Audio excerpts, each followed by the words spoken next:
Today, I'm going to tell you why we need to kiss more.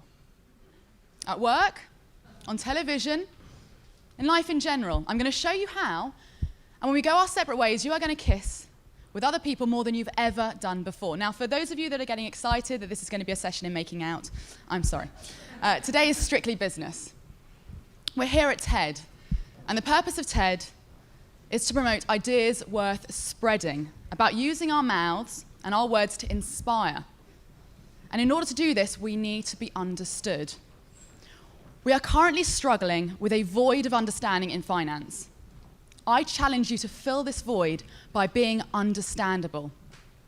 Don't use your words to build barriers to hide behind, but to build bridges to connect to people. So let me begin by introducing myself. Here are a few things that people say about me. Most popular businesswoman on Twitter, among the savviest on Wall Street, an advisor to boards, a quantum physicist by background, and on television I'm looked to clarify complex situations as they unfold. I am all of these things, but it wasn't always the case, and I'm here because I want you to learn from my mistakes, learn what I did wrong and how I turned things around. So let's go back to the beginning. My first ever television appearance. I was so excited. I spent weeks preparing. I read so many reports and wrote so many notes that my table looked like I was building a fort out of paper.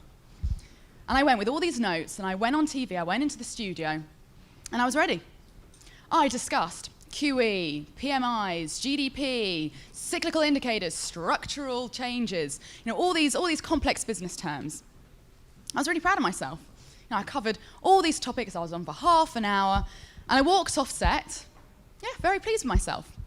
Anyway, the next day, shows how long ago it was, the next day the clip comes online, and I promote it. I post it on Facebook, on Twitter, on LinkedIn, and I wait. I'm eagerly waiting for these responses. And I wait. Okay, and I wait.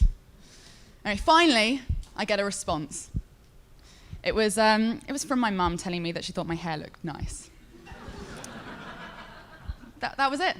I mean, it was a complete waste of time. I could have just gone to the hairdresser. All that work for nothing. So, what did I do wrong? I thought just about myself. It was all about me. The reason is I was petrified. It was my first time on television. It was a big deal. I was scared. It was incredibly intimidating. I was nervous. All I actually wanted to do was hide. I just wanted to sound like I fitted in. And I actually didn't want to be clear. I didn't want people to understand what I was saying. Because I thought if they understood what I was saying, they'd see massive holes in my argument, they'd point that out, I'd be open to criticism, and they'd point out how undeserving I was to be there. So instead I hid. I hid behind acronyms, I hid behind overused business terms, and it was a complete waste of time. Let's fast forward a few years. My latest television hit, which actually was just this week. What did I do differently? Well, instead of weeks to prepare, I actually only spent hours. And instead of being on for half an hour, I was actually on for less than 5 minutes. I was cut off by breaking news. But in that time, this is what I did. I was asked, what's going on in the markets at the moment? And what was going on is that people have missed out on making money. So they're chasing returns. They're desperately scrambling. They're looking for ways to earn magnified returns to try and catch up. And what did I do with my time on air? I broke this down. And I said, it's like chasing a car that is speeding away from you. In order to catch it, you need to travel faster. That's what it is. You're looking at the opportunity to gain magnified returns, but that also means you've got an opportunity to magnify your losses. It's risky. You need to be careful. You need to stop investing indiscriminately and be selective. That was it. And I walked off set. And before I'd even got back to the green room, looked down at my phone, and the results were already in. The responses were already in.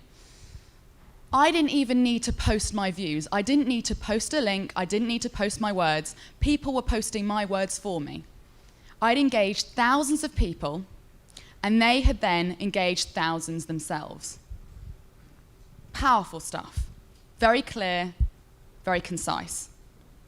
And included in that group of people were actually people that aren't even in finance. And best of all, I engaged enough people for my hair to be given its own Twitter account. So my mother was still very happy. So what did I do differently? I took my ego out. Instead, I thought less about myself. I thought more about other people. What did they want to hear? What do they want to hear? They wanted to know what the hell was going on. And what was going on is that people had been missing out on returns. Why did it matter? Because if they were trying to catch up, they were putting their money at risk. And how could they do something about it? By being careful and by being more selective. I also thought, how can I engage them as effectively as possible? How did they want to hear this story? I made it relatable. I used analogies and I broke it down. I tried to find something, an everyday occurrence in everyday lives that mirrored what I was trying to talk about. And the way to do that is by breaking down what you want to say into its most raw form, chasing something that is running away from you. Now, I use the analogy of cars, but how many here have tried to chase somebody running down the road? You see a friend the other side of the road, you try and chase after them. You have to travel faster than them to catch them up. That was it. So why is this so important? Because this is how we can engage other people.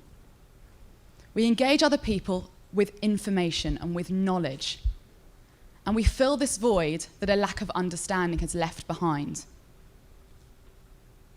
Instead of using our words to hide, it's actually using our words to build barriers. And we in finance are some of the worst culprits of this.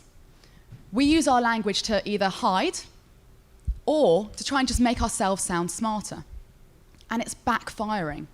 What we're doing is we're alienating other people. We're cutting ourselves off from the rest of the world. It's leaving us isolated and open to criticism and open to attack. Instead, I challenge you to be understandable. Think less about yourselves, think more about other people. What do they want to hear? Dig deeper.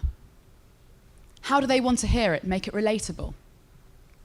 Don't use your words to build barriers to hide behind, but instead to build bridges to connect to other people. Now, I said at the beginning of this talk that I was going to tell you why we need to kiss more. And we do. Kiss. Keep it simple, stupid. Thank you very much.